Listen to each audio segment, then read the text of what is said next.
everyone, this is Swimraj Chaudhary and I welcome you all to my YouTube channel.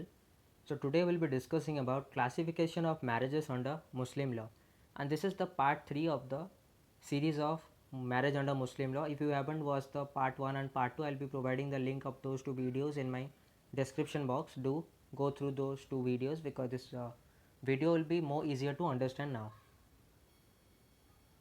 So coming on to today's discussion, Muslims are divided into two sects and they are Shia and Sunni. On basis of validity of a marriage, Sunni law classifies Muslim marriage into following kinds. They are Sahih marriage, Batil marriage and Fasid marriage. Sahih marriage means the valid marriage, Batil marriage means void marriage, Fasid marriage means irregular or invalid marriage. So Fasid marriage is not recognized under the Shia law, but it is recognized only in Sunni law. Under the Shia law, marriages are treated to be either void or valid. But Shia law recognizes another form of marriage, that is Mota marriage, or the marriage that are made for enjoyment purposes only. But Sunni law doesn't recognize this Mota marriage. So now about all these marriages we will be reading in details. So Sahih marriage or the valid marriage. So this is the valid form of marriage as per Muslim law. Under such marriages, sexual intercourse is lawful and the child born out of such marriage is legitimate. I have eliminated child wrongfully, you can add it. So the woman is entitled to dower and maintenance from a husband. So this is Sahih marriage. Now what is Batil marriage? Batil is a Urdu term and it means void. So Batil marriage in Muslim law is void marriage. Such marriages are void from the very beginning, void ab initio. In such marriages, no rights and obligations exist upon the parties. So the child born out of such marriage is illegitimate. Some instances and impediments under which a marriage is void. So there are some examples which you can refer now, in which cases the marriage is void.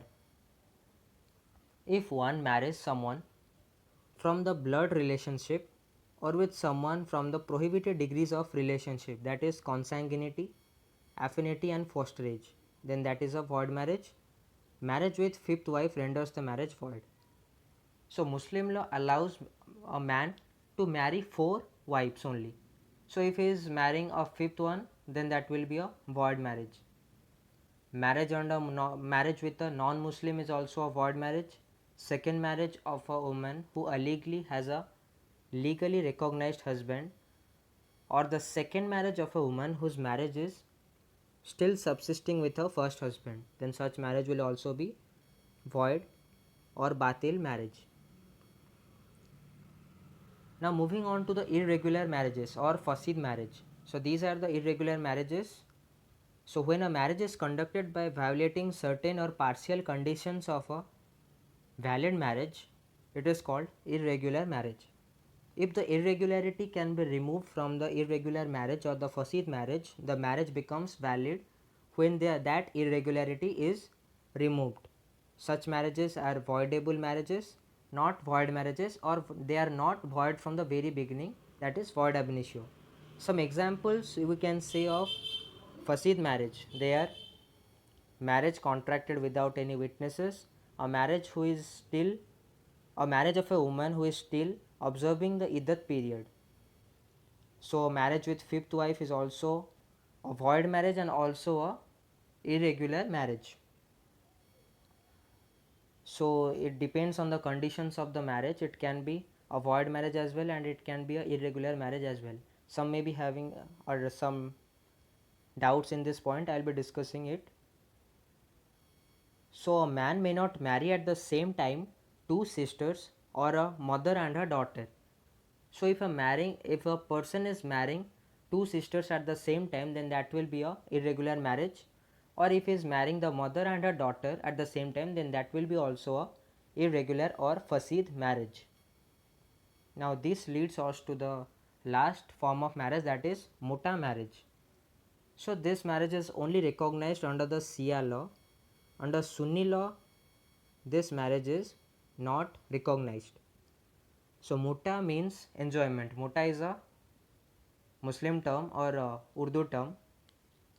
Such marriages are temporary and are for the purposes of enjoyment only. So a Shia male can contract any number of mutta marriages. There is no specific number.